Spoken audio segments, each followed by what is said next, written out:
देखो रिकॉर्डिंग का मैसेज किया, स्क्रीन शेयर कर। है मैम।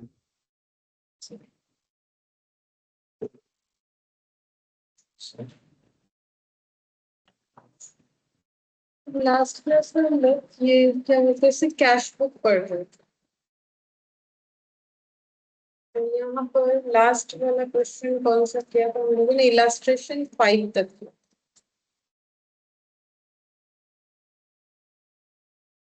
एक पेटी कैश बुक बाकी है, और ये भी पेटी कैश बुक।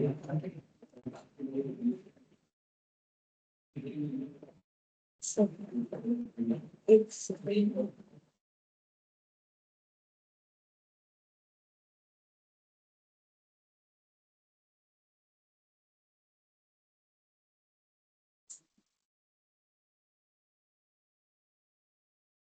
ठीक है, पहले पेटी कैश बुक ही कर देते हैं, फिर हुआ तो ये वाला करेंगे।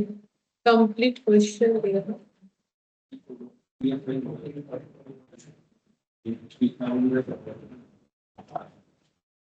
पहले पेटी कैश बुक समझ लेते हैं क्या होता है।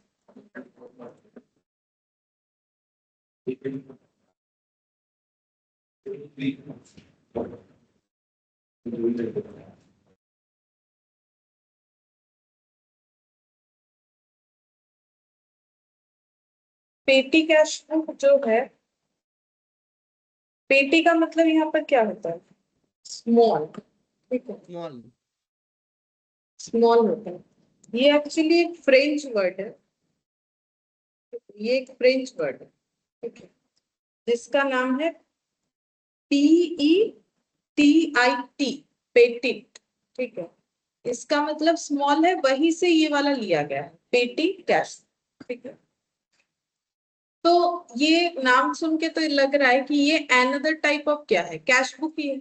Another type of cash book, तो अगर एक तरीके का कैश बुक ही है, तो फिर कैश बुक की जगह पेटी कैश बुक बनाने का क्या जरूरत पड़ा, वही हम लोग को समझना है, मतलब क्यों पेटी कैश बुक का कंसेप्ट आया। तो अगर मेरा लार्ज बिजनेस है, ठीक है, तो फिर वहां पर पेटी कैश बुक बनता है। स्मॉल बिजनेस में बनाने का जरूरत, अब क्यों जरूरत नहीं है, और लार्ज बिजनेस में क्यों जरूरत है। लार्ज बिजनेस ऑर्गेनाइजेशन प्रीपेयर करता है पेटी कैश बुक। क्यों करता है, देखो, बिजनेस में ना बहुत छोटा छोटा खर्चा होता है, बोलो।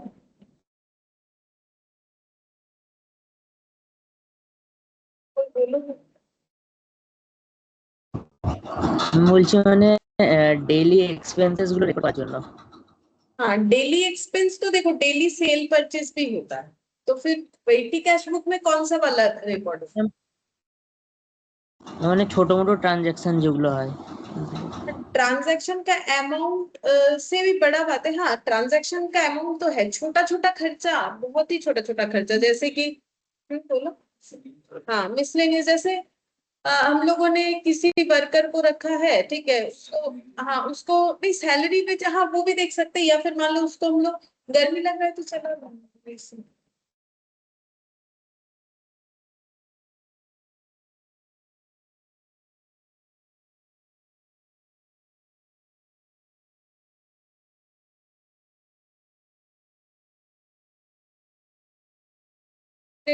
ग्रीन वाला, वो ऊपर जाएगा, हाँ।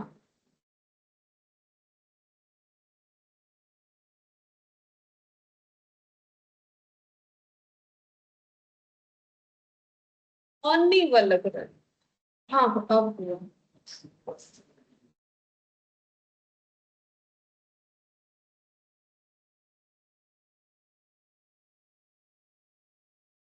ठीक।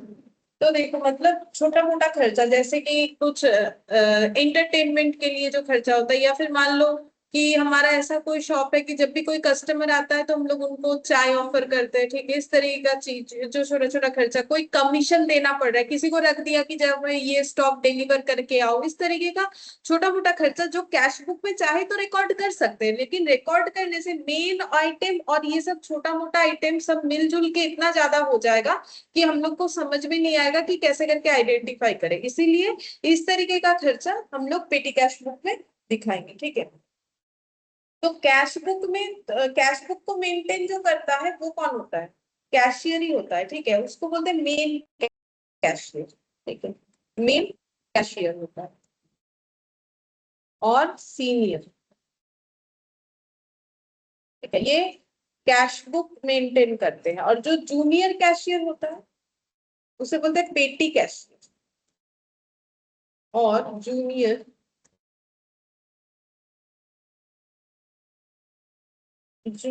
कैशियर होता है, ठीक है, जो कि पेटी कैश बुक मेंटेन करते हैं, ठीक है। अब देखो, अब कौन सा खर्चा कौन पेटी कैश बुक में रिकॉर्ड करेगा और कौन कैश बुक में रिकॉर्ड करेगा, वो लेकिन ऑर्गेनाइजेशन टू ऑर्गेनाइजेशन वेरी करता है, ठीक है। किसी के यहाँ 10 रुपए का भी खर्चा हो सकता है, किसी के यहाँ हो सकता है कि 10 रुपए का कोई खर्चा होता ही नहीं है, ठीक है। या फिर कोई सोच रखा है कि भाई हम जो है 1 लाख तक का खर्चा कैश बुक में रिकॉर्ड करेंगे, उससे जितना भी कम है पेटी कैश बुक में करेंगे। तो ये तो ऑर्गेनाइजेशन को आइडेंटिफाई करना है कि क्या क्या खर्चा पेटी कैश बुक में देंगे, कैसा खर्चा कैश बुक में देंगे, और उसका कैश ट्रांजैक्शन का लिमिट क्या होगा, ठीक है। तो ये चीज लिख लेते हैं, ये it depends on each entity to identify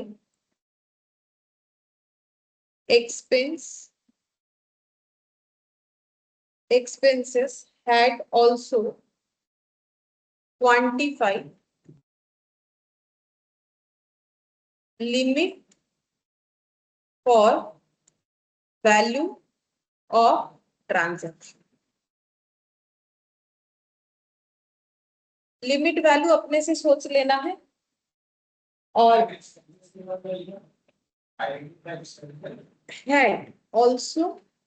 had also quantified limit for value of transaction। फिर पेटी cashier is appointed by senior cashier, यानी कि मेन कैशियर यानी जो कैश बुक संभालता है वही पेटी कैशियर को अपॉइंट भी कर लेता है, उसी का रिस्पॉन्सिबिलिटी होता है पेटी कैशियर को अपॉइंट करना। अब ये पेटी कैश बुक में एक सिस्टम पढ़े हो तुम लोग, क्या सिस्टम होता है याद है?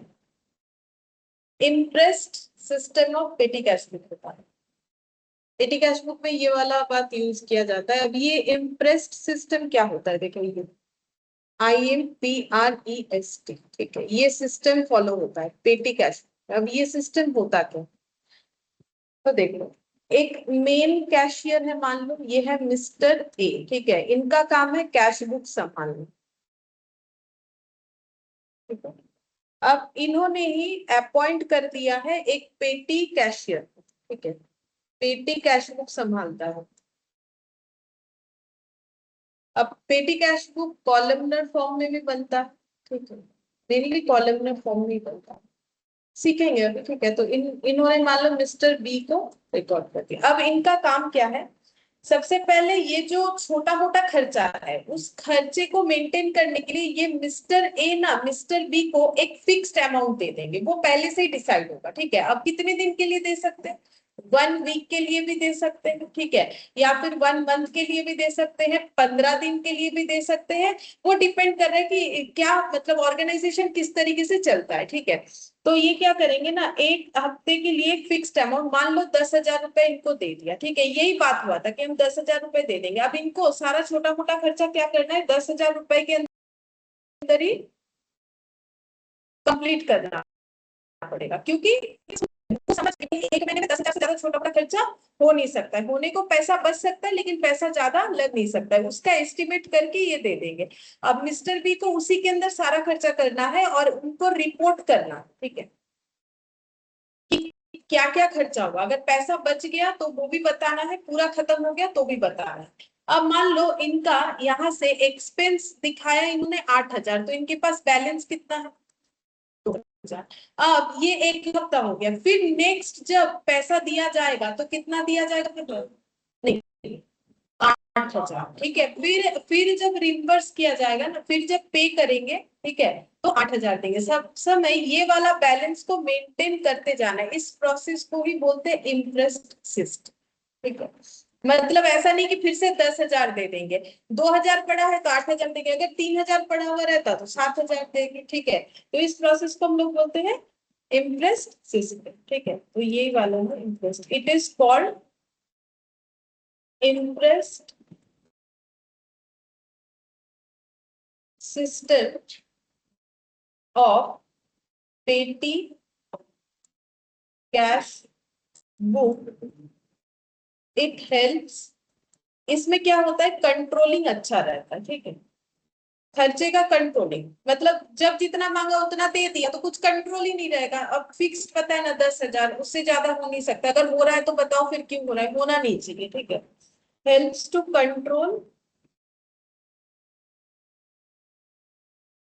कंट्रोल ऑन मिसलेनियस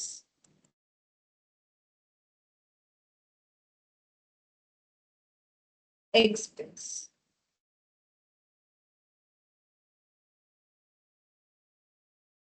और ये मिस्टर ए का काम होता क्या है, एस्टिमेट करना एक्सपेंसेस को और उस हिसाब से पैसा देना। Estimate expense and even advance to petty cashier for a fixed period of time. पहले खर्चे का एस्टिमेट कर लेना है, फिर एक फिक्स पीरियड ऑफ टाइम के लिए देना पड़ेगा। जैसे कि यहाँ पर हम लोगों ने 1 वीक लिया, बाकी कुछ भी हो सकता है।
इसका मेन बात ये होता है सिस्टम में कि हम लोग का जो ओपनिंग कैश बैलेंस है और क्लोजिंग कैश बैलेंस पेटी कैशियर के पास हमेशा क्या होता है, इक्वल होगा। क्योंकि 10,000 ही उसे देगा, उसका एंडिंग भी मतलब जब बैलेंस दिखाएंगे तो फिर मतलब नेक्स्ट पीरियड में तो हमेशा कितना दिखेगा, वही दिखेगा, ठीक है, मतलब सेम दिखता है।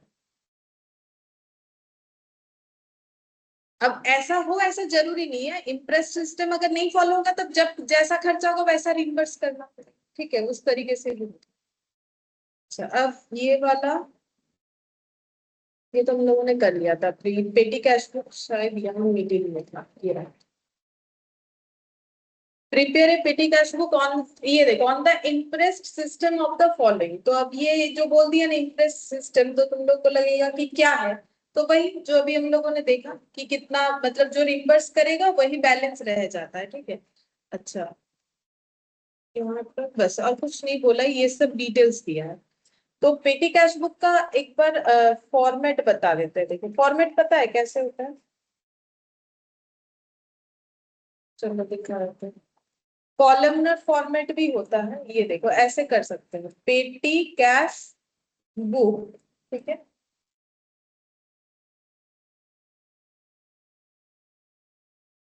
जो पैसा सीनियर कैशियर से मिलेगा उसे हम लोग कहाँ लिखेंगे, रिसिप्ट में, पैसा मिल गया, ठीक है, मान लो पैसा मिल गया। अब कौन से डेट में मिला वो डेट मेंशन करना पड़ेगा, जो भी डेट रहेगा, ठीक है। फिर यहाँ पर पर्टिकुलर्स होगा, वाउचर नंबर एक होता है, एक हो जाएगा पर्टिकुलर्स, टोटल, और यहाँ पर आइटम का नाम, जैसे कि मान लो पोस्टेज, कार्टेज, ठीक है, जो भी आइटम रहेगा हम लोग का, वेजेस, इस तरीके का। तो अगर पहले से कुछ बैलेंस है तो लिखना पड़ेगा टू बैलेंस पीडी, ठीक है। फिर जैसे पैसा खर्चा हो रहा है, मतलब पैसा मिलने से क्या लिखेगा और खर्चा होने से बाई एक्सपेंस, ठीक है, ये देखो बाई। अच्छा, और इस बार जो रिसीव हो उसको भी तो लिखना पड़ेगा, टू कैश, ठीक है, टू कैश, ये ओपनिंग बैलेंस अगर कुछ है, टू कैश, जैसे मान लो मैंने जो एग्जांपल दिया वहां पर ओपनिंग बैलेंस, हाँ दोनों लिखना पड़ेगा। तो जैसे 10,000 में 8,000 खर्चा हो गया तो टू बैलेंस बीडी कितना, 2,000, ठीक है, और टू कैश कितना, जितना आएगा 8,000, ठीक है, इधर आ जाएगा ये रिसिप्ट कॉलम में, ये बन गया मेरा 10,000, ये टोटल इधर 10,000, ठीक है। अच्छा, अब यहाँ पर और क्या लिखेंगे, खर्चा जो होगा यहीं पर लिखेंगे बाई एक्सपेंस। अच्छा, अब ये एक्सपेंस कहाँ पर लिखेंगे, जैसे मान लो पोस्टेज का है, कार्टेज का है, वेजेस का है, टोटल लिख दिया, और जो बचेगा बाई,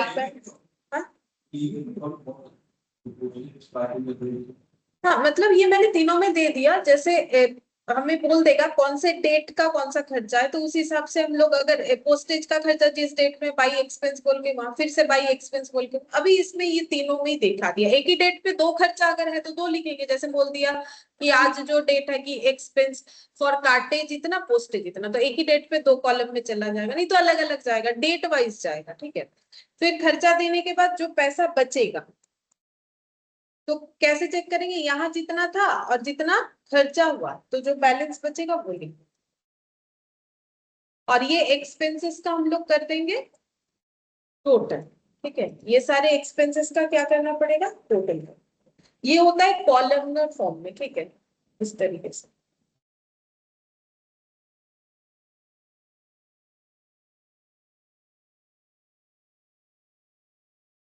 इस फॉर्मेट में करें।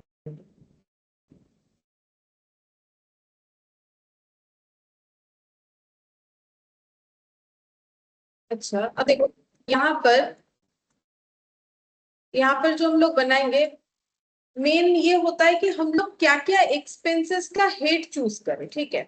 तो वो उसका कोई रूल्स नहीं है कि क्या एक्सपेंसेस का हेड चूज करेंगे हम लोग,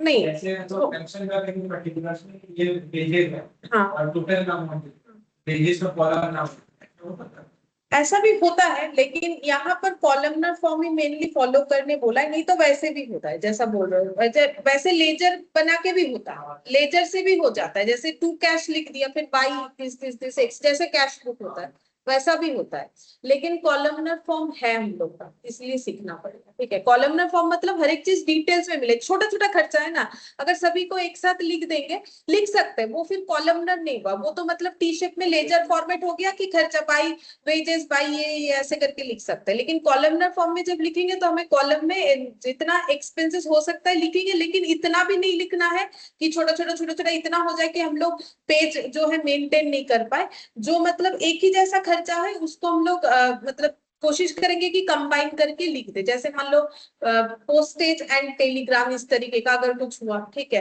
तो हम लोग कंबाइन करके लिख सकते हैं, वैसे कोई रूल्स नहीं है, ज्यादा भी लिख सकते हो, थोड़ा बहुत कंसाइज करके भी लिखा जा सकता है, ठीक है। तो सबसे पहले बोल रहे रिसिप्ट 100 फॉर पेटी कैश, मतलब ये पैसा मिला, ठीक है। अच्छा, और पेड बस फेयर, तो क्या क्या हम लोग एक्सपेंसेस का हेड बनाएंगे, तो पहला एक्सपेंसेस क्या मिला, बस फेयर, ठीक है, तो ये जाने आने का खर्चा हो रहा है। फिर बोल रहा है कार्टेज, तो एक हम लोग कार्टेज बना सकते हैं, एक फेयर बना सकते हैं। फिर बोल रहा है पोस्टेज, तो एक पोस्टेज बना सकते हैं। फिर बोल रहा है वेजेस, वेजेस का एक बन सकता है। फिर बोल रहा है स्टेशनरी, ठीक है, स्टेशनरी का एक बन सकता है। फिर बोल रहा है बस चार्जेस, तो बस फेयर, बस चार्जेस, ये दोनों को एक ही जगह पे लिखेंगे, तो इसको हम लोग कन्वीनियंस लिख देंगे, जाने आने वाला खर्चा, ठीक है। फिर उसके बाद बोल रहा है रिपेयर्स टू चेयर, तो रिपेयर्स जो है ये रिपेयर्स बोल के भी लिख सकते हो, या फिर अगर ऐसा और कुछ मिल जाए तो मिला जुला के मिसलेनियस बोल के भी लिखा जा सकता है। मेन मेन जो खर्चा है वो हम लोग नाम दे देंगे, ठीक है। जैसे हाँ ये सब, अब फिर से बस फेयर आ गया, मतलब वही कन्वीनियंस के अंदर आ जाएगा, ठीक है। फिर इसके बाद कार्टेज, कार्टेज तो बनाए, पोस्टेज भी बनाए, फिर से बस चार्जेस, तो देखो ये बस चार्जेस बहुत बार है, तो ये कन्वीनियंस और कार्टेज भी बहुत बार है। जो चीज मोर देन वन टाइम है उसका एक हेड होना ही चाहिए, ठीक है। लेकिन रिपेयर देखो एक ही बार था, तो उसको हम लोग मिसलेनियस या सन्ड्रीज बोल के लिख सकते हैं। स्टेशनरी ये भी दो बार था, तो इसका एक हेडिंग बना लेंगे, रिफ्रेशमेंट टू कस्टमर, ये वाला अलग से नहीं बना के, ये वाला और ये जो रिपेयर, ये दोनों को मिला के हम लोग मिसलेनियस ये लिख सकते हैं, या फिर सन्ड्रीज बोल के लिख के वो खर्चा दिखा सकते हैं, ठीक है। तो कॉलमनर फॉर्म में भी देख लेंगे, टी शेप वाला भी बना के दिखा देते कैसे होगा, ठीक है। तो कॉलमनर में भी टाइम लगेगा, टी शेप वाला तो जल्दी बन जाता है, तो वो है तो एक बार सीखना पड़ेगा हम लोग को। सबसे पहले कॉलम में क्या लिखेंगे, रिसिप्ट, तो बना, तो बनाने में टाइम लगेगा, receipt date voucher number particulars total. अब ये सबसे पहले लिख देते हैं, वो कन्वीनियंस लिख देते हैं, वो बस फेयर जो तीन चार बार था ना। फिर कार्टेज, उसके बाद cartage postage stationery, cartage postage stationery, wages भी एक ही बार था शायद, ठीक है, लिख देते कार्टेज पोस्टेज स्टेशनरी वेजेस और miscellaneous.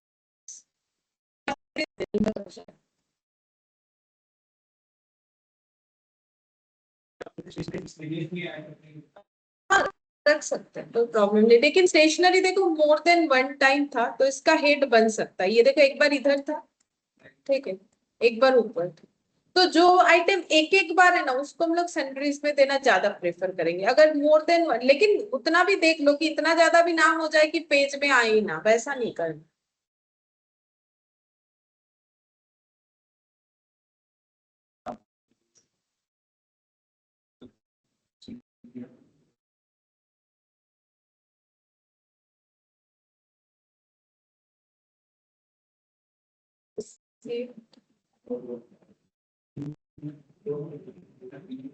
Date voucher number particulars total,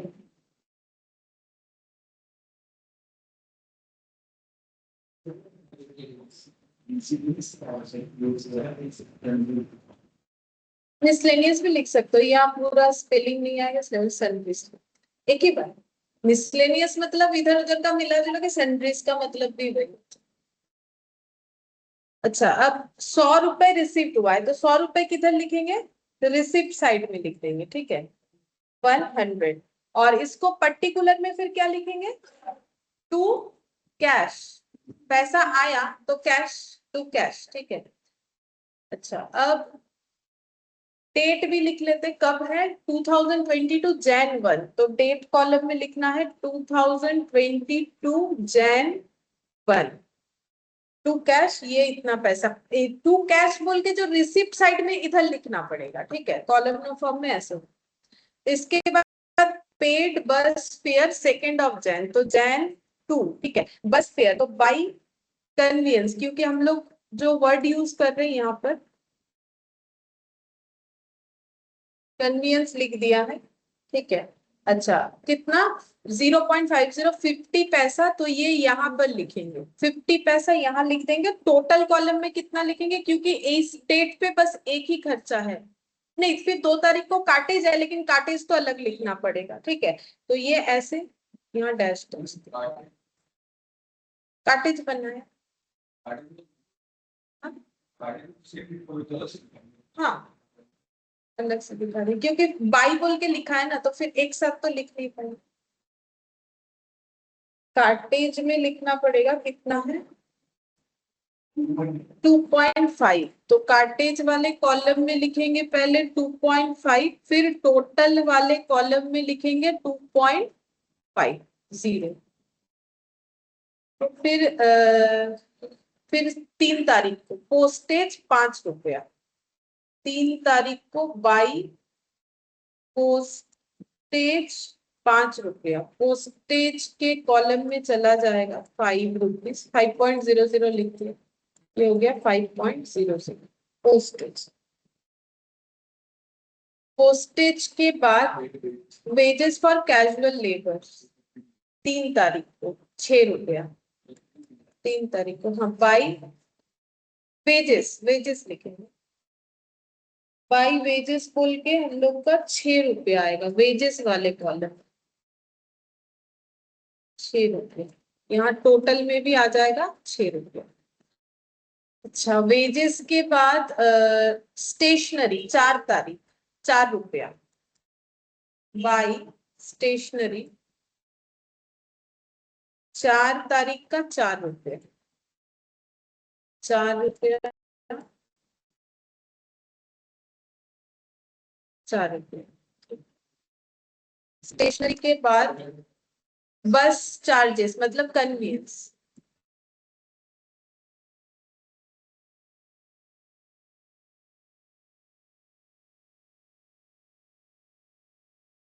ये जो है बस चार्जेस 2 रुपया, 2 रुपीज,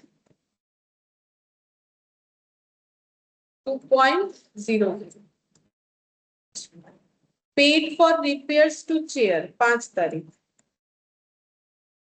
तो वो वाला कहाँ पर जाएगा, बाई सन्ड्रीज बोल के, अगर मिसलेनियस लिखो हो तो बाई मिसलेनियस लिख दो, ऐसे हाइफन देके रिपेयर लिख सकते हैं, ठीक है, क्योंकि सन्ड्रीज में तो अलग अलग आइटम होता है, तो ये कौन सा वाला है, रिपेयर्स है। 15 रुपया, 15, 15 टोटल में भी आ जाएगा 15। फिर से बस फेयर 1 रुपीज, फिर से bus fare, bus fare 1 rupees.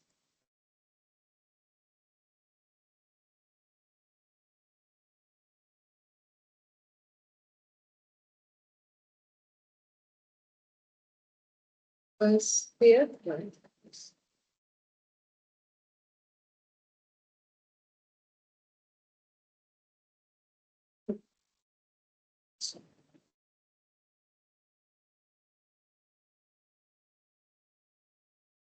Cartage, फिर से कार्टेज है 4 रुपया 5 तारीख को,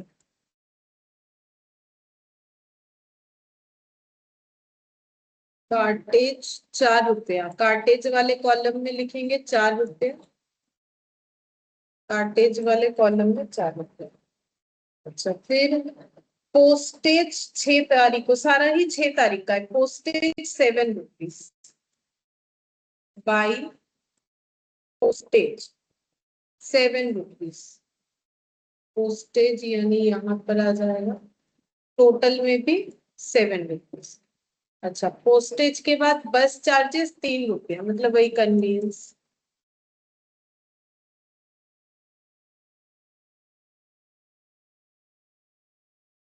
3 रुपया, 3 रुपीज। क्या बोल रहे हो?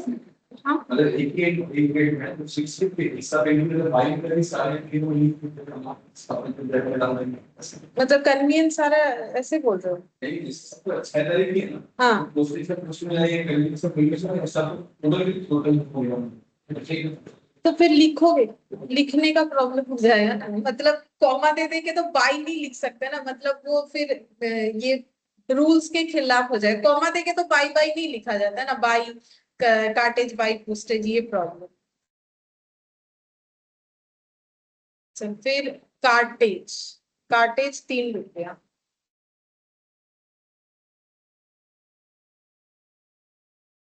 कार्टेज 3 रुपया, कार्टेज यहाँ पर, कार्टेज हो गया 3 रुपया। अच्छा, स्टेशनरी 2 रुपया, रिफ्रेशमेंट 5 रुपया, बट मेरा यहाँ जवाब खत्म। ठीक है, नेक्स्ट पेज में देखिए।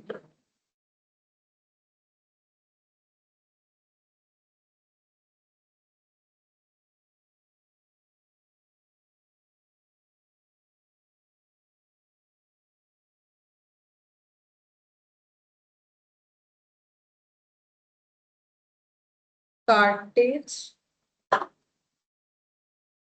फिर उसके बाद क्या लिखा मैंने कार्टेज के बाद? नहीं, पहले पोस्टेज लिख दिया। Postage, stationery, wages. Postage, stationery, wages और सर्विस। वेजेस और सर्विस जवाब कम है, थोड़ा खाली पड़ जाए। अच्छा, इसके बाद मुझे कहाँ तक लिखा मैंने? मैंने लिखा है यहाँ कार्टेज तक लिखा, ठीक है, कार्टेज के आगे लिखी। अच्छा, स्टेशनरी 2 रुपया, by stationery, by stationery, by stationery 2 रुपया, 2.00। अच्छा, फिर रिफ्रेशमेंट टू कस्टमर मतलब सनफीस,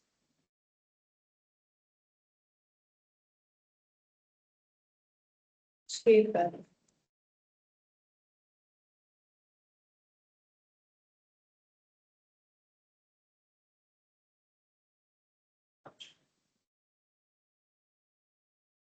रिफ्रेशमेंट टू कस्टमर,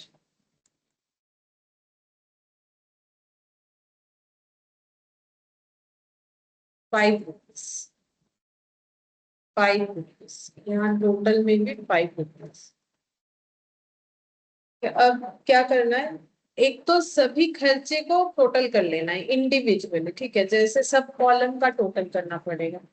हाँ, जैसे कन्वीनियंस का आ जाएगा पहले 50 पैसा, 2 रुपया, 2 1 3 3 6 ₹6.5, 6.5, और इधर हो गया बस 6.50 ही आ रहा है। इधर का देखते हैं, कार्टेज का 2.5, 4 और 3, 4 3 7, 7 और 2 9.5, 9.5 इतना ही है, 9.50। अच्छा, और इधर देखते हैं ₹5, 7 और 5 12, इधर आ जाएगा ₹12। ठीक है, स्टेशनरी का हो जाएगा ₹4 और इधर ₹2, ₹6। अच्छा, वेजेस का देखते हैं, वेजेस का ₹6, और तो कुछ था नहीं, वेजेस एक बार ही था शायद। वेजेस का ₹6, और सनब्रीज का इधर 5 है और इधर 15 है, मतलब 20। ये हो गया, ये हम लोगों ने इंडिविजुअली ये टोटल कर लिया। अच्छा, अब खर्चे का टोटल करते, पूरा खर्चे का टोटल 60 आ रहा है, ठीक है। तो ऐसे कॉलम वाइज टोटल भी कर सकते हैं, या फिर ये सब का टोटल करने से भी कितना आ जाएगा, 60 ही आएगा, ठीक है। अच्छा, तो कितना रुपया दिया था? 100 रुपए। 100 में से कितना खर्चा किया? 60, तो बाई बैलेंस शीट कितना हो जाएगा? 40। हाँ, 40 हो जाएगा, ठीक है। और जब बैलेंस करोगे ये रिसिप्ट साइड में टोटल कितना दिखेगा? 100। इधर भी टोटल 100। कितना आ जाएगा? 100। ऐसे होगा, दोनों साइड 100 100 लिखना है। और जब ब्रॉड डाउन करोगे तो वो कैसे दिखेगा? ब्रॉड डाउन करने से ऐसे हो जाएगा, जैसे हम लोग टू बैलेंस बीटी करते हैं ना, तो ऐसे होगा। टू बैलेंस बीटी कितना होगा बोलो? 40। और 40 रुपीज। नेक्स्ट, हाँ, नेक्स्ट कितना पैसा रिसीव करेगा? 60। नेक्स्ट तब 60। 60, तब जाके वो 100 होगा। इसी को इम्प्रेस्ड सिस्टम बोलते हैं। जब बैलेंस ब्रॉट डाउन करोगे तो इस तरीके से करना, जो बचा लिया बैलेंस वो जितना होगा, जैसे इसमें 40 आए तो 40 जितना आएगा उतना लिखना पड़ेगा, और जो बैलेंस दिया जाता है बाकी अमाउंट टू कैश बोल के रिसीव करें।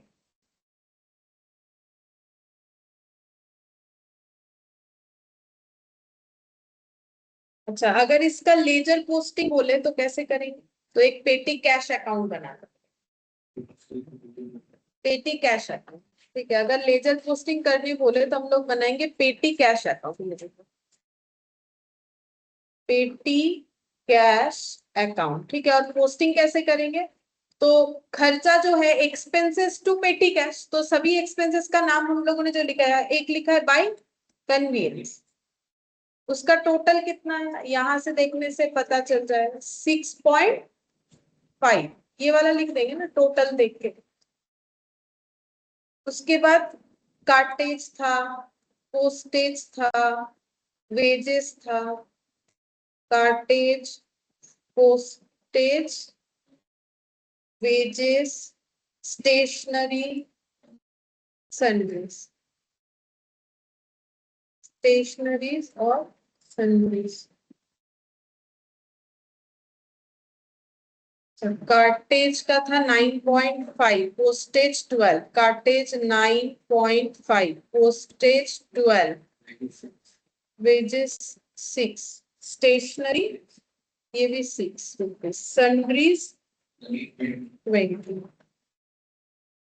तो अब इधर पेटी कैश टू कैश बोल के पैसा आया था, ये लिखेंगे 100 रुपये। हाँ, तो 40 का बैलेंस आना चाहिए, ये 1 जन का हो गया। अच्छा, ये सारे खर्चे का डेट है तो डेट देना पड़ेगा, ठीक है। मेरा इधर जगह नहीं बचा, बाकी ये सारे खर्चे का लेकिन डेट दे देना पड़ेगा।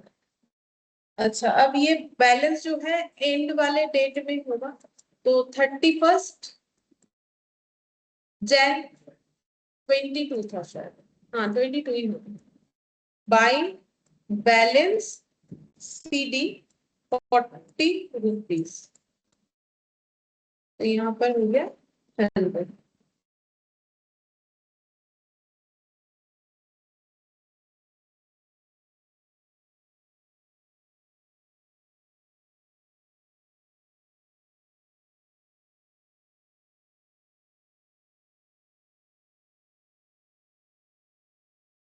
अगर लेजर पोस्टिंग बोलेगा तो इस तरीके से करना। और अकाउंट क्या बनाएंगे, मतलब ये सब नाम क्या देंगे वो अपना चॉइस है, ठीक है। किसको मिसलेनियस में देंगे, किसको क्या करेंगे, जैसे करेंगे उस हिसाब से हमें ट्रीट करना।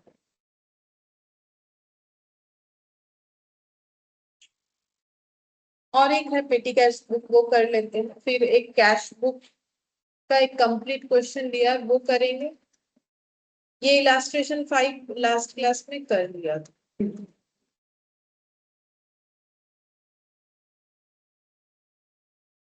MCQ पेपर चाहिए, ये वाला है एक दिया हुआ, बोल रहा है कि श्री रामस्वामी मेंटेन्स ए कॉलमनर, ये देखो बता दिया कॉलमनर पेटी कैश बुक, तो फिर यही बनाना पड़ेगा ऑन द इंटरेस्ट सिस्टम। देने से ये देगा, नहीं तो नहीं देगा। द इंटरेस्ट अमाउंट इज 500, मतलब जो रिम्बर्स अमाउंट होता है वो कितना है 500। From the following information so how is पेटी cash book would appear for the weekend, तो ये लोग वीकली बनाते हैं। 12 सितंबर 2022, balance in hand 134.90, receipt cash ये देखो 365.10 दिया है। क्यों बोला? तो क्योंकि टोटल कितना होना चाहिए 500, तो ये दोनों मिला के कितना हो रहा है 500 ही तो हो रहा है, 134 और 365, 499 पॉइंट, ये पॉइंट ऐड होने से 500 हो जा रहा है। तो अगर इंप्रेस सिस्टम का मतलब नहीं पता होगा तो ये वाला नहीं समझते हैं। अब ये ज्यादा नहीं है, छोटा सा ही दिया है मिसलेनियस। अब क्या क्या हेड बनाओगे वो सोच लो। मिसलेनियस बोल के तो एक बना के ही दिया है, मतलब हम लोग ये वाला repair, travelling, stationery, miscellaneous, repair. तो रिपेयर दो बार है, तो एक रिपेयर बना लेंगे, मिसलेनियस, स्टेशनरी बना लेंगे और ट्रैवलिंग बन जाएगा, मतलब जगह मिल जाएगा हमें उतना, ठीक है। तो मिसलेनियस, स्टेशनरी 2, ट्रैवलिंग, रिपेयर, ये बनना। ये छोटा सा होगा, इसमें ज्यादा टाइम नहीं लगेगा। Petty cash book, date, receipt, ओ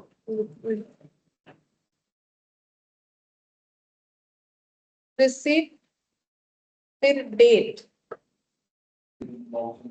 हाँ receipt date, voucher number, particulars, total, और उसके बाद जो भी कॉलम हम लोग करना चाहेंगे। ठीक है, तो कॉलम में एक तो हम लोग करेंगे स्टेशनरी, ये बना लेते हैं। एक बना लेंगे ट्रेवलिंग, एक मिसलेनियस एक्सपेंस और रिपेयर्स। एक दो तीन चार भी बना है, चार ही बनेगा, रिपेयर, स्टेशनरी, ट्रेवल, बस।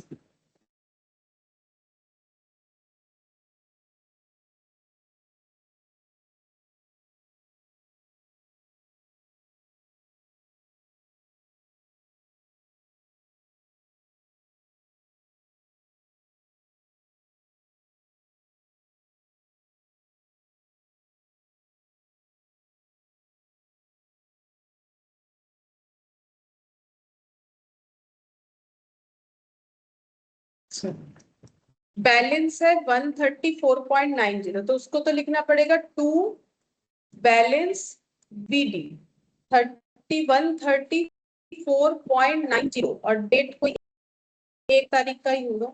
1 तारीख का नहीं, क्योंकि वीकली नहीं बनता, वीकली बनता है ना, तो इसीलिए देखो 7 सितंबर, मतलब 7 से कितना दिन, 12 सितंबर का है वीकेंड,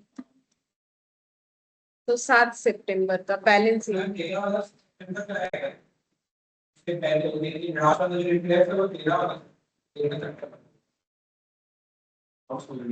एक हफ्ता मतलब 7 तारीख से कितना दिन होगा,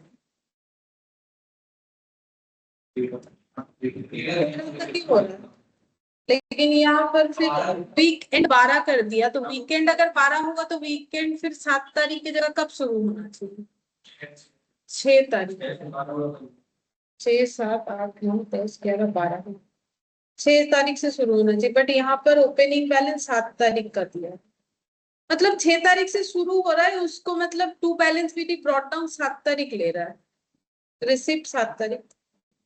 ठीक है, अब जो डेट दिया है कर लेंगे, लेकिन 13 तो इसमें आ ही जा रहा है, लेकिन इधर लिखा है 12। ये from the following information week ended, weekend अगर 12 तारीख होगा तो फिर 13 तारीख वाला कैसे है, तो दो बात क्लैश हो जा रहा है यहाँ पर।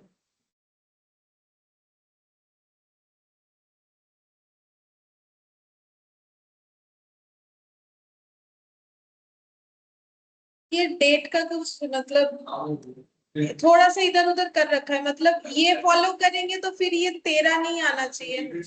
हाँ, नहीं तो फिर ये नहीं आया।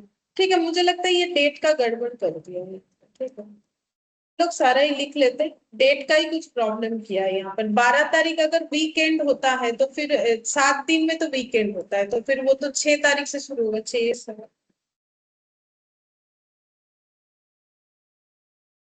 6 तारीख को छोड़ के गिनेंगे क्या, तब भी तो 13 होने से वीकेंड तो 13 सितंबर है। ये डेट थोड़ा सा गलत दिया हुआ। ठीक है, 7 से 13 कितना दिन होता है, 7 8 9 10 11, हाँ देखो वही वही ठीक हो रहा है। 7 से 13 वीकेंड नहीं हो रहा है, 7 8 9 10 11 12 13, तो वो 13 तारीख देने से ही तो पूरा चीज मैच हो जाएगा। हाँ, सिर्फ 12 वो 13 हो जाएगा, तो ये पूरा क्वेश्चन जो है सही हो जाएगा, वो 13 होना चाहिए। ठीक है, हमें तो वो 12 तारीख तो जरूरी भी नहीं है, मतलब वो क्वेश्चन दिया है तो कंफ्यूजन हो रहा है, नहीं तो ठीक है। अच्छा, अब लिखो टू बैलेंस बी डी, इसमें डेट हम लोग देंगे 7 सितंबर। ठीक है, तो यहाँ पर लिख देते हैं सितंबर 2022, 2022 सितंबर 7। अच्छा, फिर पैसा रिसीव हुआ है 365.10, इसको कैसे लिखेंगे, हाँ टू कैश, और यही वाला डेट, यही वाला डेट। अच्छा, अब इसके बाद बाई स्टेशनरी, ये भी 7 तारीख का खर्चा है 49.80।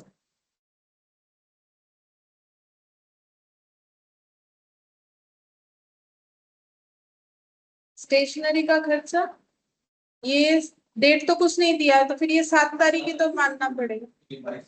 हाँ, बाई स्टेशनरी बोल के कितना था? अच्छा, 49.80, तो यहाँ पर आ जाएगा 49.80। टोटल वाले कॉलम में भी लिखेंगे 49.80।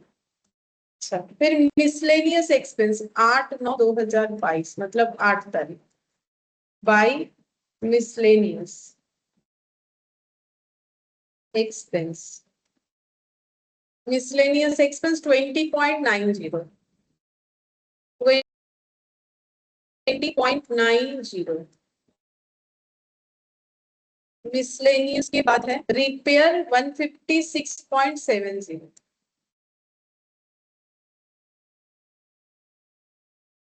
9 तारीख रिपेयर, हाँ 9 तारीख रिपेयर है 156.70 टोटल, और इधर भी लिखेंगे 156.70।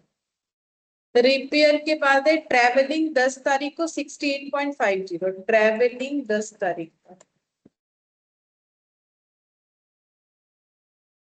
68.50, 68.50। ट्रेवलिंग के बाद है फिर से स्टेशनरी 71.4, 11।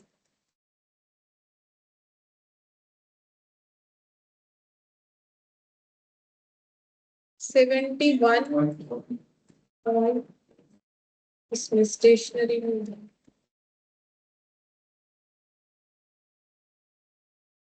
मिसलेनियस 12 सितंबर 6.30,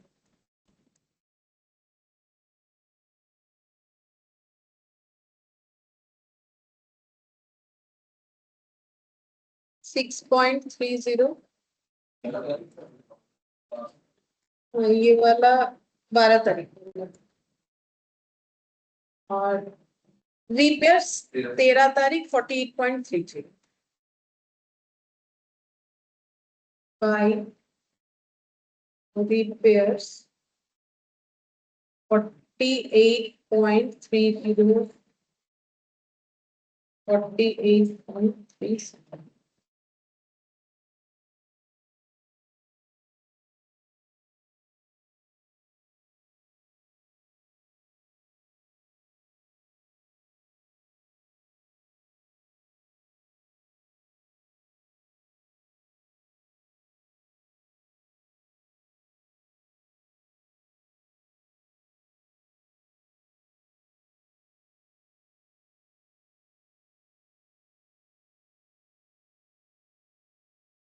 वन 121.20, 68.50,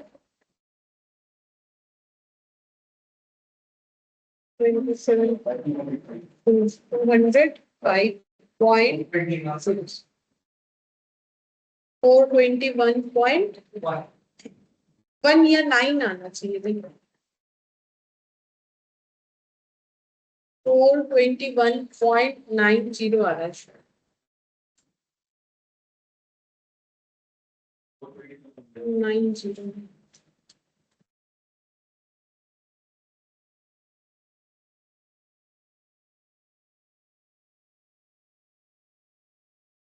फिर बाई बैलेंस सीडी कितना आ जाएगा? 500 से माइनस करना पड़ेगा, कितना है? 78.10, ये आ जाएगा। तो यहाँ पर टोटल दिखेगा कितना? 500। यहाँ पर, यहाँ टोटल 500 दिखेगा। फिर जब ब्रॉड डाउन होगा तो क्या लिखना पड़ेगा? ब्रॉड डाउन होने से हाँ, एक हो जाएगा टू बैलेंस बीडी, वो होगा 78.10। हाँ, वो माइनस करने से पता चल रहा है कितना होगा? 421 वही होगा, जितना खर्चा कर दिया उतना ही होना चाहिए, ठीक है। तो ऐसे हो जाएगा टू बैलेंस बीडी और टू कैश 421.90,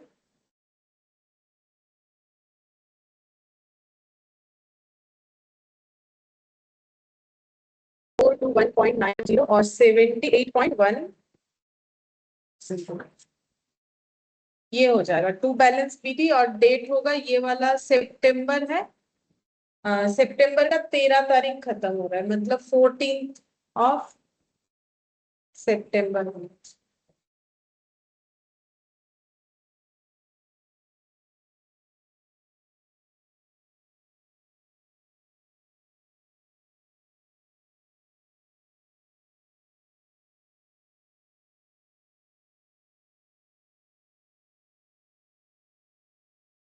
इसका कॉलम नहीं बनाया वो रिटर्न टाइम लगेगा।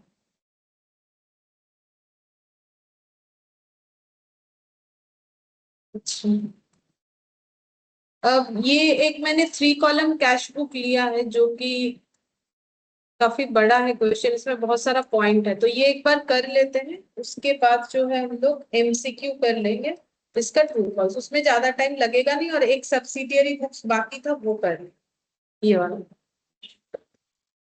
3 कॉलम बनाना है, काफी सारा transaction.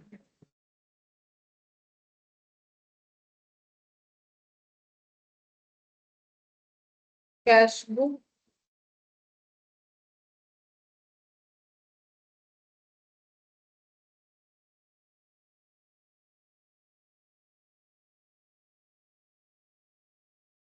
Date, receipt, ledger folio, discount. Column का नाम आगे पीछे लिखा जा सकता है, जैसा जो लिखना चाहता है लिख सकते हैं। Date, payment, ledger folio, discount, cash, bank.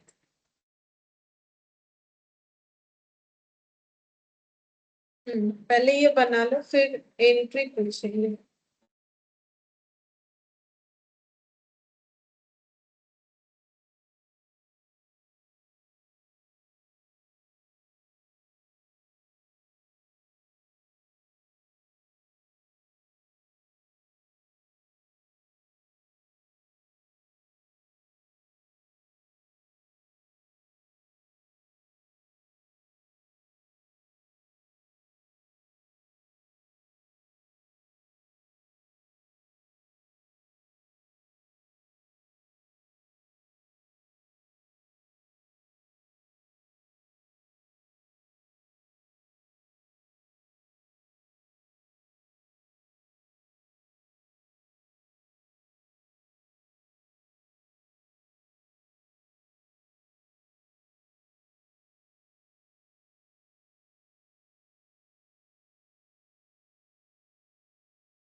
हो गया। चलेगा। बोल रहा है कि जैन का है पूरा ट्रांजैक्शन, ठीक है, जैन पूरा 31 तक, तो हम लोग का डेट जो है 20x1 और जैन हो जाएगा, मतलब यहाँ पर 20x1 जैन। अब जो भी डेट आएगा वो लिखेंगे, इधर भी 20x1 और जैन लिखेंगे।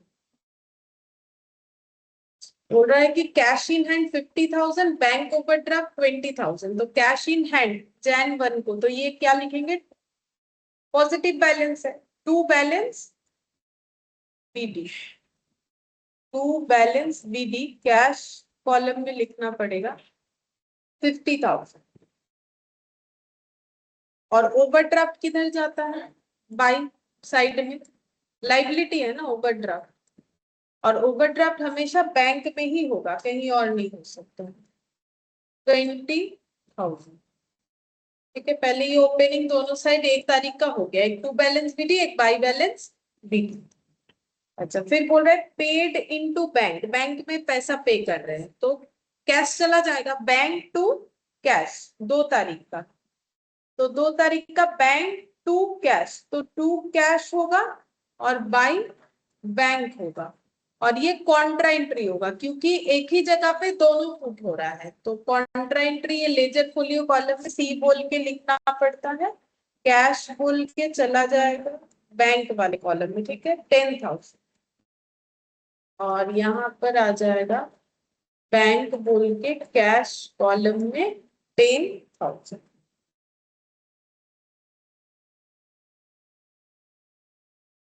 फिर बोल रहा है 3 तारीख को bought goods from Hari for 200 for cash, तो क्या होगा,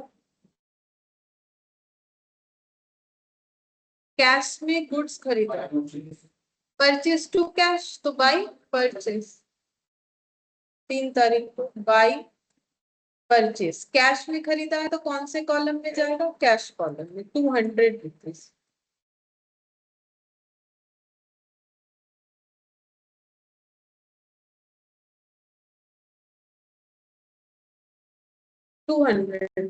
ठीक है। अच्छा, इसके बाद यहाँ पर bought goods for 2,000 paid cheque for them discount allowed 1%, बोल रहा है कि हम लोगों ने गुड्स खरीदा है, ठीक है 2,000 का, चेक में पैसा दिया है, डिस्काउंट 1% हमें मिला है, तो एंट्री क्या होगा पहले बोलो, परचेज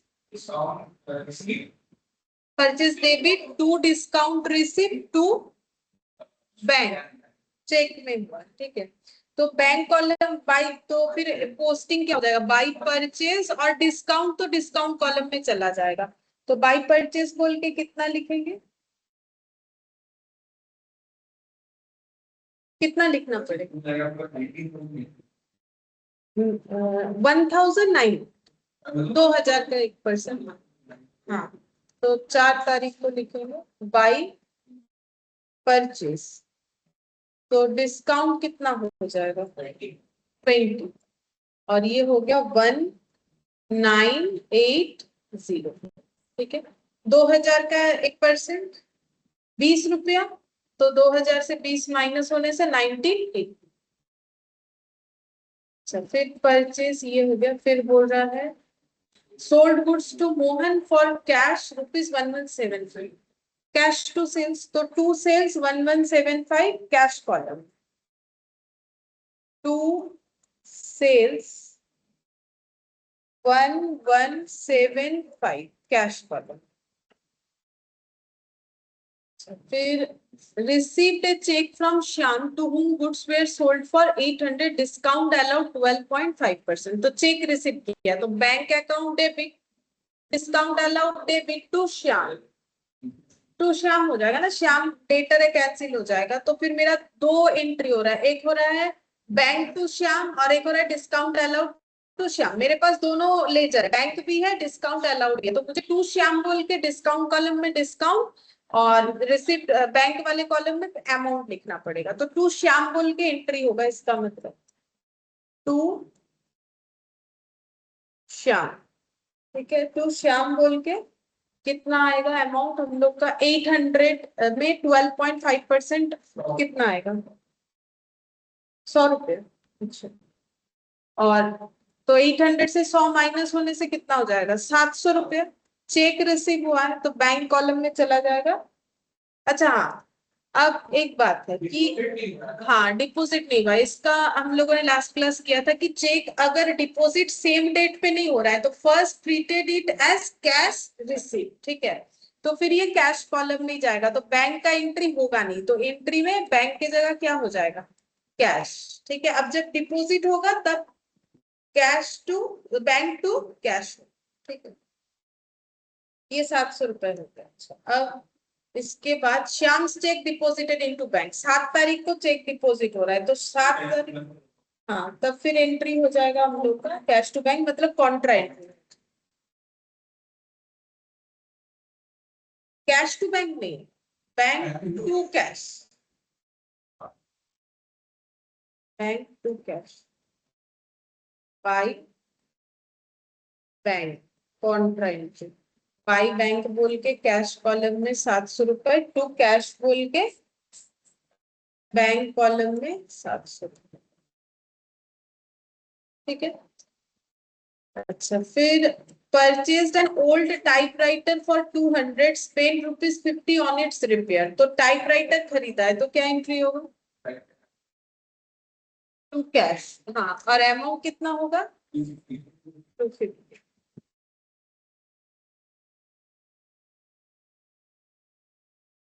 ठीक है, तो हम लोग क्या लिखेंगे? By typewriter 250।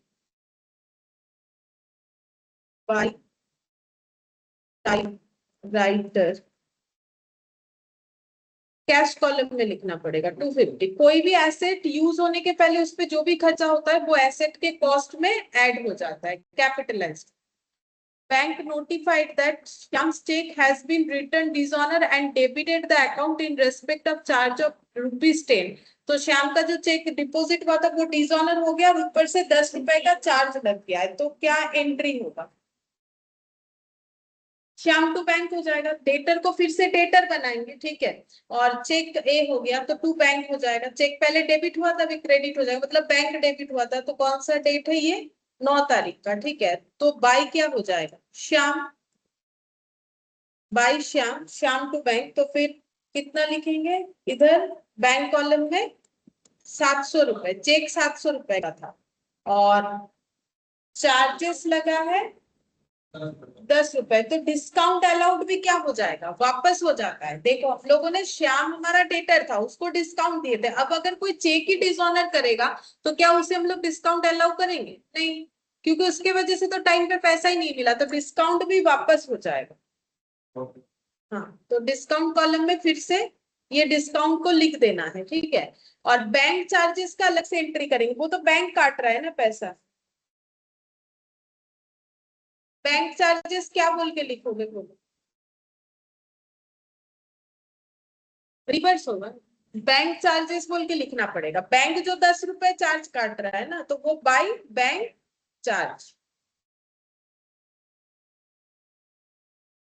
बैंक चार्जेस कहाँ लिखेंगे? बैंक कॉलम में लिखना पड़ेगा। बैंक पैसा काट रहा है तो बैंक कॉलम में 10 रुपए चला जाएगा। फिर इसके बाद received a money order for ₹25 from Hari. Hari से मनी ऑर्डर रिसीव हुआ है, तो वो मनी ऑर्डर का पैसा कैश में मिलता है। Cash to money. Money order का पैसा, मनी ऑर्डर आने से एक लिफाफे में पैसा आता है। हाँ? नहीं, वो बात नहीं है, ये पहले 10 तारीख। अच्छा, इसमें लिखेंगे टू हरी। टू हरी ये हो जाएगा 25 रुपए मिला है, कैश कॉलम में जाएगा, क्योंकि मनी ऑर्डर थ्रू कैश, मतलब एक लिफाफे में कैश आता है। और क्या, पोस्ट ऑफिस के थ्रू से होता है मनी ऑर्डर, ठीक है। Shyam settled his account by means of cheque for ₹820, ₹20 being for interest charge. तो श्याम कौन था जिसका चेक डिसऑनर हुआ था? हाँ, अब वो अपना अकाउंट सेटल कर रहा है, ठीक है। वो चेक दिया है कितना? 820 का। ₹20 एक्स्ट्रा क्यों दिया? देखो, उसका 800 बिल हुआ था, उसे 100 रुपए हम लोगों ने डिस्काउंट दिया था। अब चेक डिसऑनर होने पे 100 रुपए बोला नहीं डिस्काउंट मिलेगा, तो उसे 800 देना था, बट इसने इंटरेस्ट भी मांग लिया इससे ₹20, ठीक है। तो अब बोलो क्या एंट्री होगा? चेक के साथ सेटलमेंट कर रहा है। नहीं, इंटरेस्ट चार्ज हम लोग का डेबिट नहीं होगा, तो श्याम का तो डेबिट है, उसका खर्चा है ना। हम लोग जिसका कैश बुक बना रहे हैं उसका तो कस्टमर श्याम है। दो होने से भी इंटरेस्ट तो डेबिट नहीं होगा। इंटरेस्ट इसका तो इनकम है ना, इसने डिले किया तो श्याम से 20 रुपए ज्यादा मांग लिया, तो इसका तो इंटरेस्ट क्या हो गया? इनकम हो गया, ₹20। तो फिर क्या एंट्री होगा? इंटरेस्ट इनकम होने से क्रेडिट। तो हाँ, bank to Shyam to interest, क्योंकि चेक ही वो 820 रुपए का दिया है, लेकिन 20 रुपए क्यों दिया है? इंटरेस्ट के लिए, तो उसको अलग से दिखाएंगे, लेकिन दोनों चीज चेक में ही आ रहा है। तो फिर क्या हो जाएगा?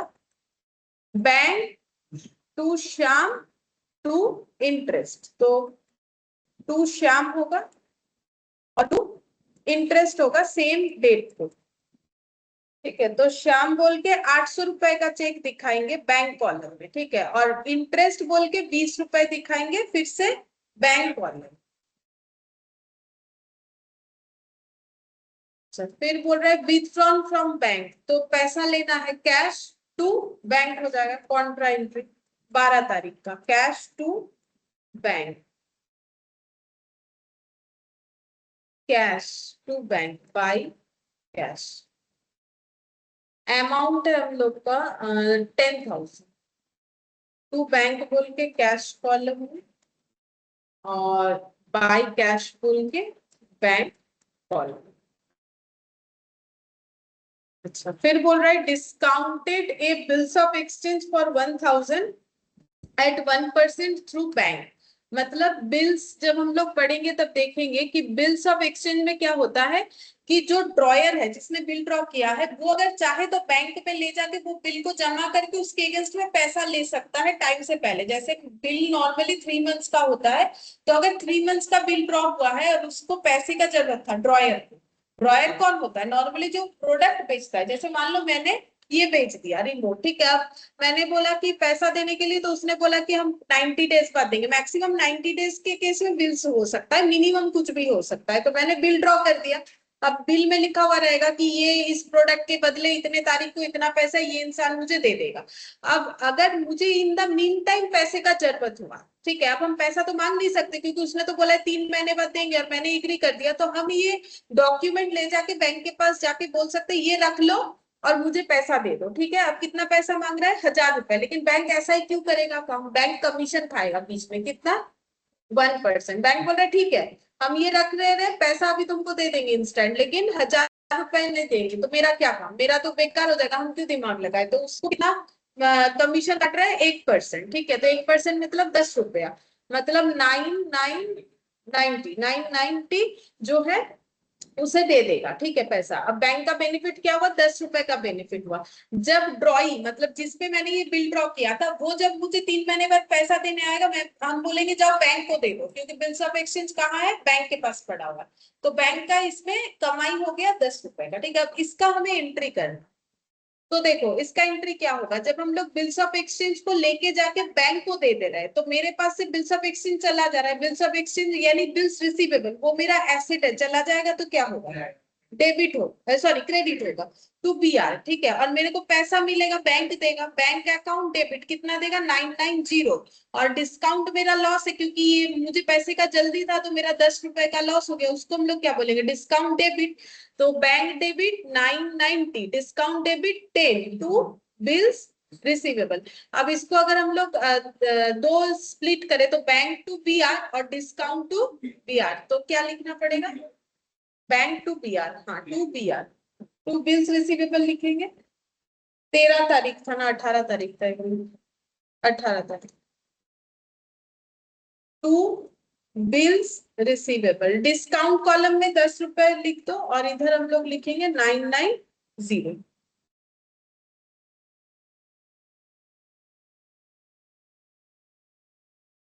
फिर बोल रहा है honoured our own acceptance by cheque ₹5,000। Honoured our own acceptance, acceptance का मतलब है जब हम लोग किसी का बीपी एक्सेप्ट कर रहे हैं, ठीक है, मतलब हम लोग बिल्स ड्रॉ भी कर सकते हैं अगर हम लोग सेलर है।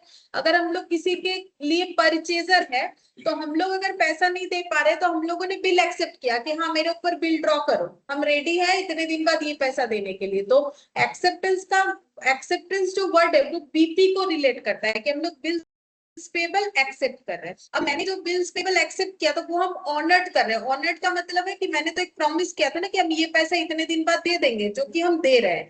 ये देखो बोल रहा है ऑनर कर दिया मैंने अपना एक्सेप्टेंस, कितना रुपए से 5,000 का चेक देके, तो मेरा बीपी खत्म हो जाएगा, मेरा लाइबिलिटी खत्म। तो बीपी लाइबिलिटी या लाइबिलिटी चले जाने से क्या होगा डेबिट या क्रेडिट, लाइबिलिटी क्रेडिट होगा, सॉरी नहीं सॉरी ठीक है लाइबिलिटी डेबिट होगा, हम गलत बोलते रहे, लाइबिलिटी डेबिट होगा, मतलब बीपी अकाउंट डेबिट और पैसा चला गया तो टू क्या होगा चेक के थ्रू से जाए टू बैंक, तो क्या लिखना पड़ेगा बाई बीपी। 20 तारीख को लिखेंगे बाई बीपी, बैंक कॉलम में लिखना पड़ेगा 5,000, 5,000, ठीक है। फिर बोल रहा है विथड्रू फॉर पर्सनल यूज, इसका क्या include? Drawings to cash, cash करेंगे विथ चेक तो बोला नहीं है ना, मतलब बैंक नहीं कर पाएंगे तब हमें कैश ही करना पड़ेगा।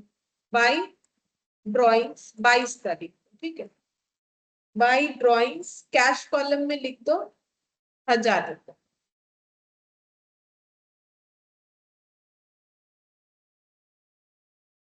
फिर बोल रहा है पेड ट्रेड एक्सपेंसेस, तो ट्रेड एक्सपेंसेस टू कैश बोला तो नहीं कि चेक के थ्रू से, तो टू कैश होगा, तो मतलब by trade expense, by trade expense cash column में कितना था?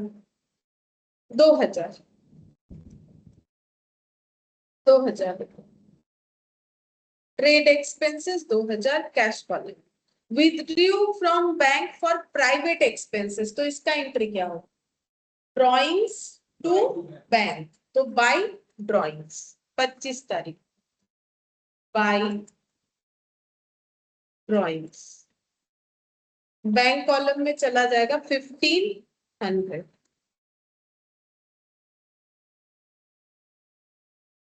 अच्छा फिर बोल रहा है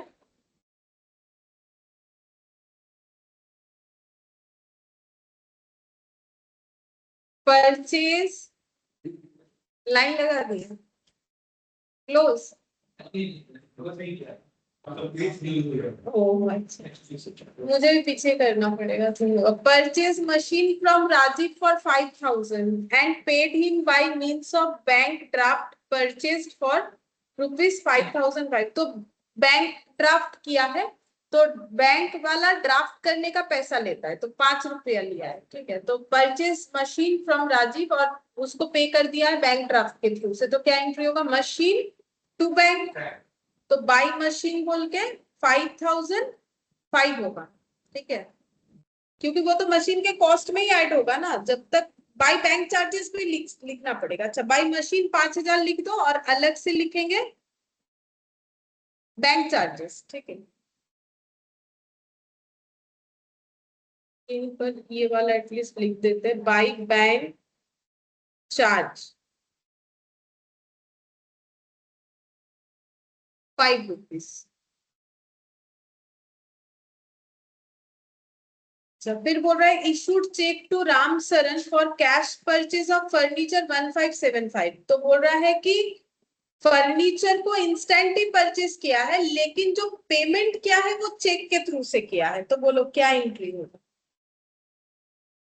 फर्नीचर खरीदा है तो पहला बात एंट्री तो क्या हो जाएगा? बाय फर्नीचर, मतलब फर्नीचर अकाउंट डेबिट टू क्या होगा?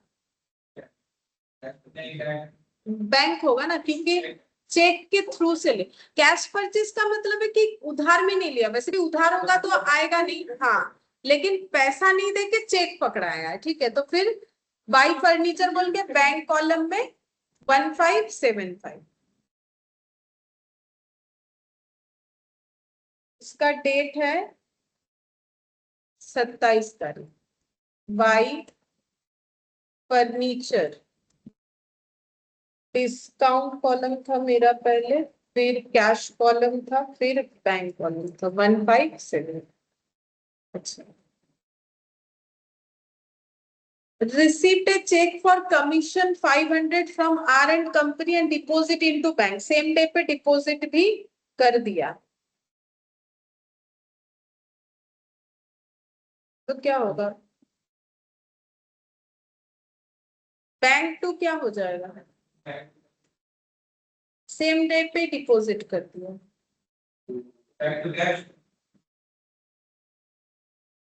Received a cheque for commission, पहला बात है तो कमीशन के लिए चेक रिसीव हुआ है तो उसका एंट्री क्या होगा? बैंक टू कमीशन, हाँ, तो फिर टू कमीशन, टू कमीशन 28 तारीख,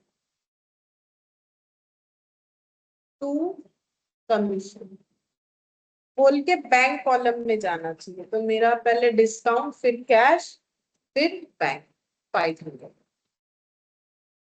Ramesh, who owed us ₹500 become bankrupt and paid us 50 paisa in the rupee.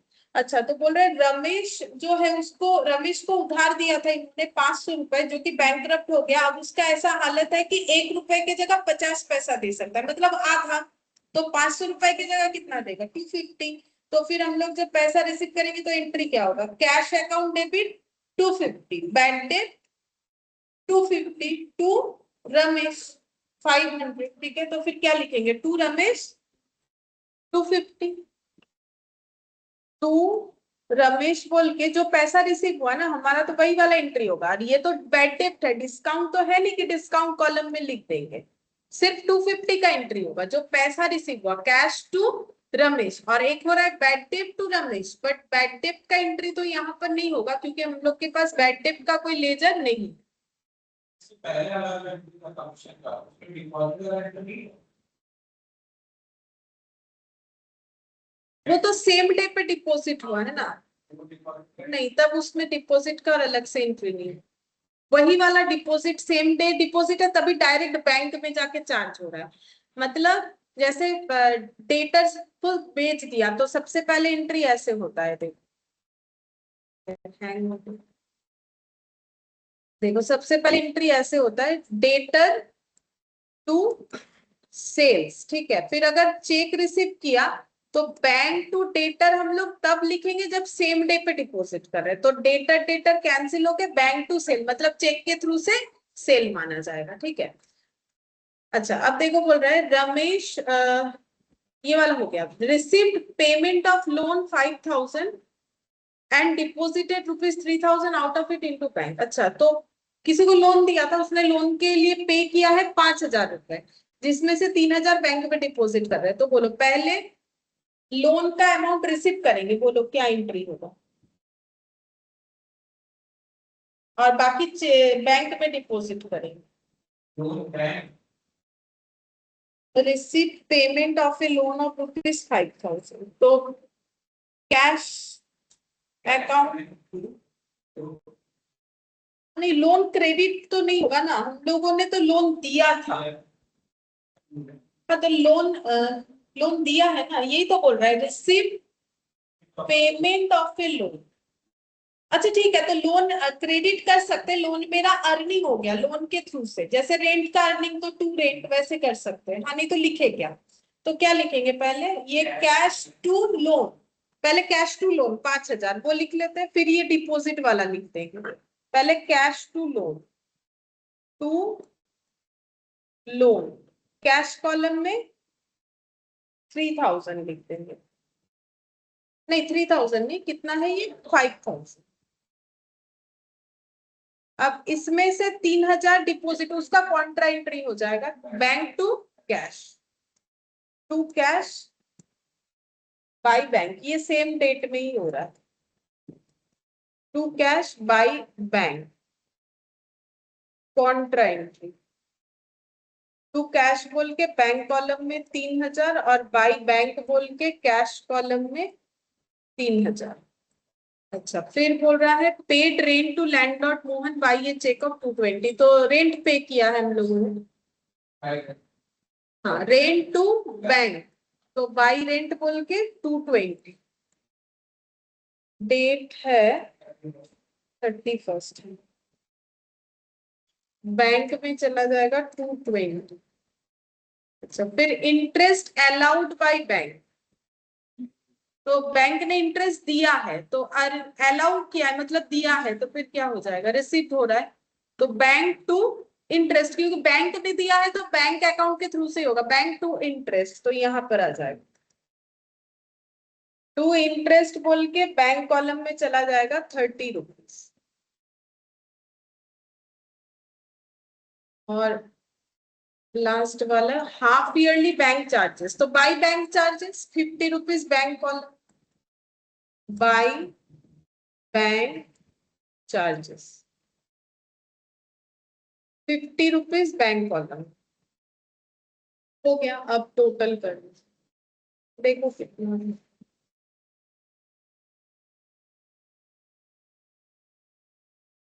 Debit side ही पहले करो क्योंकि डेबिट ज्यादा आने का चांसेस होता है हमेशा, एटलीस्ट कैश वाला तो वही होगा।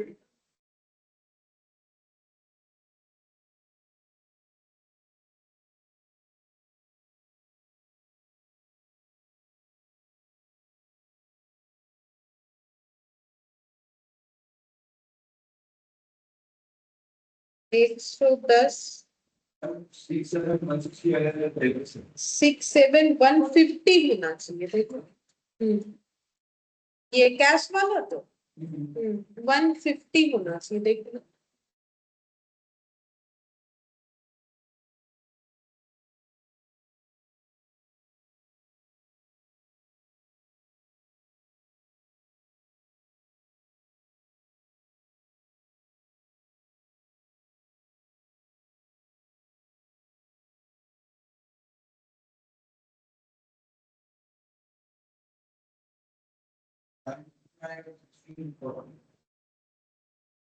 बैंक में इधर ज्यादा है, बैंक में इधर हाँ 46040 हाँ ये आना चाहिए 40 हाँ ओवरड्राफ्ट 30,000 हाँ मतलब बैलेंस शीट ही ये ओवरड्राफ्ट ही है तभी इधर दिखेगा, इसको ओवरड्राफ्ट बैलेंस ही बोलना पड़ेगा। ये आ रहा है 67150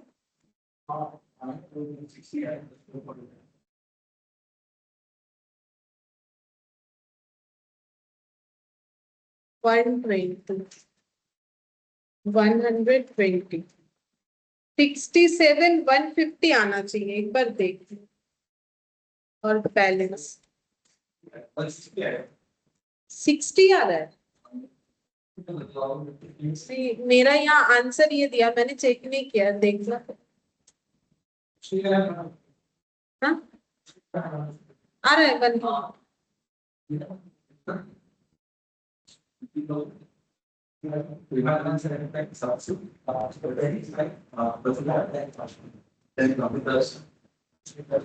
और डिस्काउंट इधर है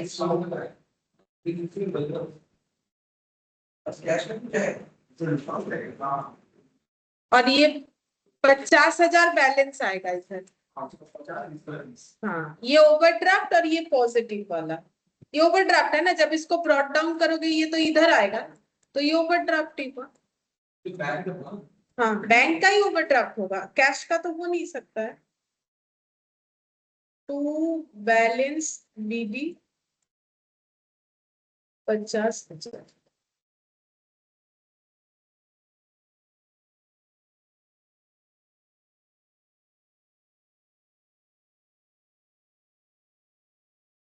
अच्छा इसका ट्रू फॉल्स देख लेते हैं।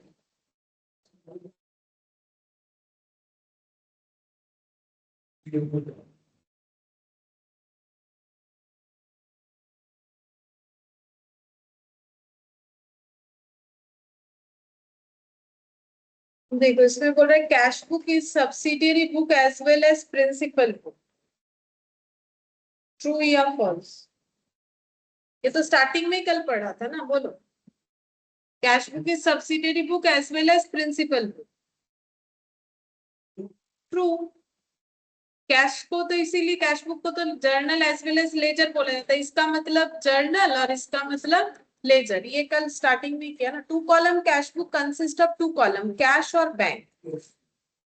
नहीं कैश कॉलम होगा, ये कैश बैंक होगा या मैम ये ट्रू होगा। कैश एंड अच्छा देखो यहाँ पर ये फॉल्स क्यों बोला है, क्योंकि सिर्फ कैश बैंक होने से 2 कॉलम होगा ऐसा जरूरी नहीं है। हाँ कैश और डिस्काउंट होने से भी 2 कॉलम होगा, इसके हिसाब से इसको इन्होंने फॉल्स कर रखा है। ठीक है वैसे तो सही है, वैसे तो सही है। 2 कॉलम का मतलब क्या होता है, bank cash 2 column, bank discount होगा तो भी होगा, लेकिन अब इन्होंने बोला है यहाँ पर फॉल्स इस वजह से, तो मैंने वही बता दिया। ठीक है अब बोला discount column of cash book is never balanced. हाँ ठीक ही तो बोला है, ट्रू बैलेंस तो नहीं करते टोटल करते हैं। ठीक है Contra entry is passed in 2 column cash book, Contra entry 2 column cash book में ही हो सकता है। हाँ एक कैश हाँ 2 कॉलम नहीं हुआ तो कॉन्ट्रा एंट्री, अगर सिंपल हुआ तो कॉन्ट्रा एंट्री का तो कोई सवाल ही नहीं है। If the bank column is showing in the opening balance on credit side, अभी जो क्वेश्चन किया बैंक कॉलम का ओवरड्राफ्ट दिख रहा था credit, it is an overdraft, वही बोला है तो फिर ये वाला क्या ट्रू ट्रू। होगा। A cash book records cash transaction as well as credit transaction. False, cash book तो सिर्फ और false सिर्फ होगा। Cash transactions. ठीक है discount column of cash book records the trade discount. False. कौन सा डिस्काउंट होता है? Cash Trade- discount. हाँ क्रेडिट और सॉरी ट्रेड और कैश डिस्काउंट में क्या फर्क होता है? Discount normally return करता है, cash discount show होता है, discount में होता है। हाँ मतलब दोनों का मतलब क्या है? कौन सा डिस्काउंट को हम लोग बोलेंगे ट्रेड डिस्काउंट और कौन सा डिस्काउंट को बोलेंगे कैश डिस्काउंट? अरे मान लो बाहर गए, देख रहे हो लिखा हुआ है 20% 20% डिस्काउंट, ठीक है, तो ये डिस्काउंट क्या डिस्काउंट है? मान लो এটা किसी হচ্ছে दुकान ট্রেড के बाहर ডিসকাউন্ট ट्रेड डिस्काउंट, ठीक है, अगर আর दुकान के ক্যাশ बाहर लिखा है ডিসকাউন্ট ना, है बोलो कैश হ্যাঁ ম্যাম डिस्काउंट। ক্যাশ ডিসকাউন্ট এরকম হবে কি কোনো কিছু কেনার পর 120 টাকা হয়েছে সেটা রাউন্ড ফিগারে 100 টাকা দেওয়া হলো এটা ক্যাশ ডিসকাউন্ট है मैंने ওটা इंस्टेंट। হ্যাঁ ইনস্ট্যান্ট কমছে देखो ये ट्रेड डिस्काउंट सभी के लिए होगा, अगर बाहर जाके देख रहे हो ये, ठीक है, अब मान लो बहुत कुछ खरीद लिए फिर पेमेंट करते वक्त और कुछ डिस्काउंट कर दिया, ये सबके लिए नहीं होगा, ठीक है, कैश डिस्काउंट सबके लिए नहीं होता है। नॉर्मली क्या होता है बिजनेस के केस में, अगर जो टाइम है पेमेंट करने का उसके पहले क्रेडिटर को पेमेंट कर देते हैं ना, तो क्रेडिटर हम लोग को क्या देता है? प्रॉम्प्ट पेमेंट बोलते हैं उसे, अर्ली पेमेंट, तो हम लोग को क्या देता है? डिस्काउंट, ठीक है। ट्रेड डिस्काउंट टाइम कुछ आगे पैसे पहले पैसा देने का बात नहीं, ट्रेड डिस्काउंट सभी के लिए एप्लीकेबल है कि ये चीज इतने डिस्काउंट में मिल रहा है, ठीक है, उसको बोलते हैं ट्रेड डिस्काउंट। अब एमसीक्यू में देखो बोल रहा है the total of discount column on debit side of the cash book recording cash discount deducted by customer when paying their account is posted to the credit of discount allowed, debit of discount allowed, credit of discount received account। बोलो क्या है? शायद option C होगा credit discount received amount credit of discount received account, देखो क्या होगा।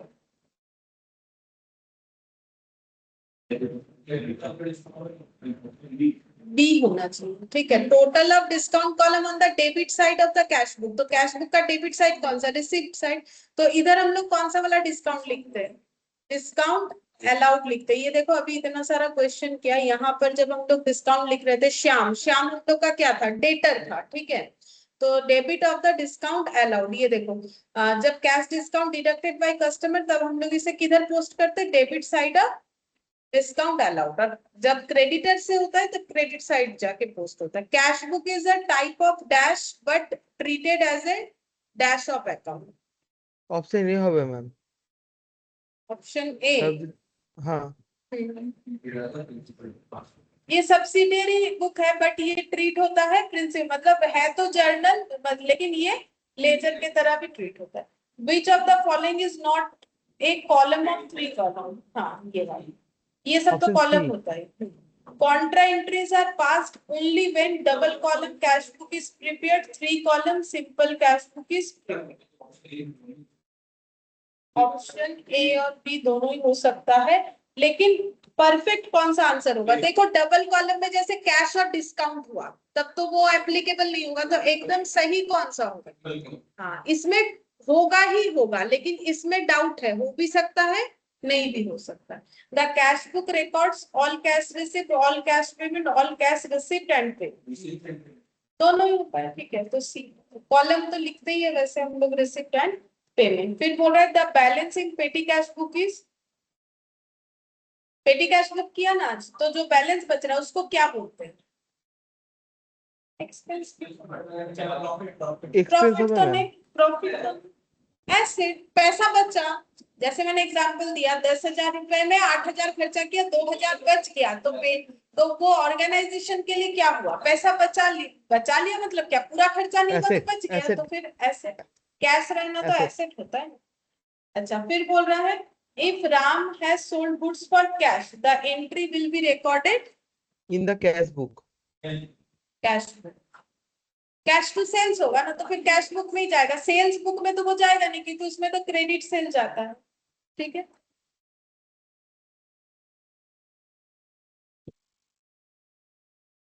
ये वाला तो हो गया।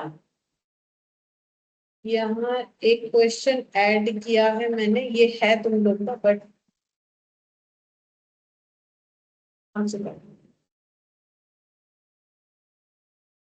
ऐड तो किया था, नहीं भी करोगे तो चलेगा। एक ये बोला था लेजर पोस्टिंग करने बोला था, कहाँ चला गया क्वेश्चन? ऐड कर दो।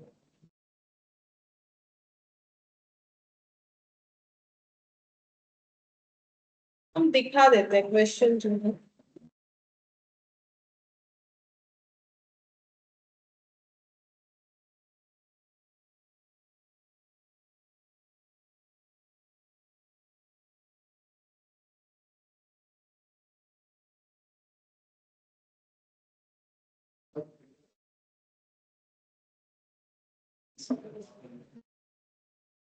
बंद कर दे। ओ ये तो रहा, मिल गया। ये बोला है पोस्ट देम इनटू लेजर, ठीक है। ये वाला क्वेश्चन दिया है लेजर में पोस्ट करने के लिए बोला है, ये वाला।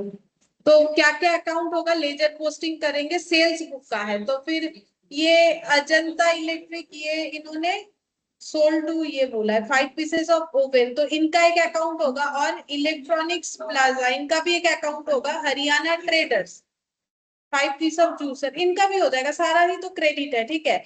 ये सब अकाउंट होगा और एक क्या हो जाएगा सेल्स बुक, जिसमें बाय सन्ड्रीज बोल के लिखोगे। तो कर लो इसको और बाकी कर ही कर रहे हैं जो। ये तो अभी हो जाएगा बना। क्वेश्चन दिखाते करो तुम लोग, तब तक हम तो फटाफट करेंगे, तुम लोग ड्रॉ करके करो।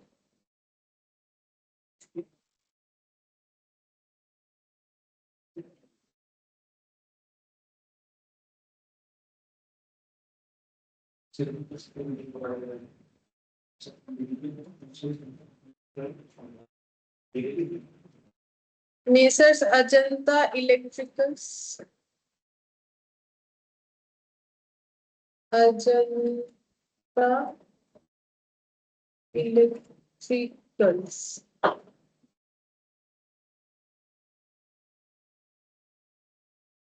उसमें क्या लिखना पड़ेगा, to sales 2 Jan 2 2022 to sales बोल के अमाउंट कितना हो जाएगा 6000, 5 पीसेस मतलब 30,000, 10% का डिस्काउंट मतलब 300 रुपए, तो कितना हो जाएगा 3000 27,000। মানে ডিসকাউন্ট 3000 3000 ওটা, হ্যাঁ কিন্তু টোটালটা তো 27,000 ওটা লিখতে হবে না, কত 27,000 টাকা। হ্যাঁ फिर मेसर्स इलेक्ट्रॉनिक 8000 पर पीस प्लाजा, इसमें भी 2 लिखना पड़ेगा। 8 तारीख का है जैन 8। हाँ जेनेट 2 सेल्स 80,000 80,000 और 5% मतलब 8 5 40, 400 रुपए क्या 4000 4,000 4000 তাহলে তাহলে হুম 76,000 76,000। 76,000 4,000 का डिस्काउंट 80,000 पे तो 76,000। और एक हो जाएगा हरियाणा ट्रेडर्स, 15 जेन हरियाणा ट्रेडर्स 15 जन 3500 করে 52 सेल्स 3,500 करके 5 पीस हाँ 17,000 500 17,500 17,500 10% डिस्काउंट मतलब 1750 कितना होगा 1750 টাকা ডিসকাউন্ট হচ্ছে चलो माइनस कर ले 17,000 थे 15,750। ठीक है, लेकिन जब कॉलम करोगे एग्जाम में तो पूरा करना पड़ेगा, date particular ledger folio amount ये सब लिखना जरूरी। और एक कॉलम, हाँ और एक सेल्स अकाउंट, एक सेल्स अकाउंट वो बनेगा 31 को Jan 31 2022 by sundries as per sales day book. Total कर तो वो जो भी अभी लिखा हम लोगों ने 3 एक 76,000 27,000 15,750 तभी पता चल जाए।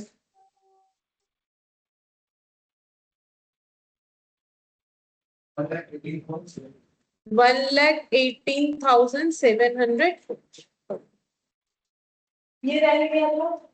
ये वाला भी हो गया।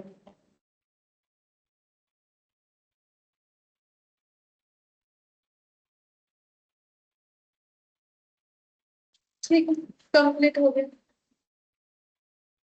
ठीक है, फिर आज इतना ही। Thank you ma'am.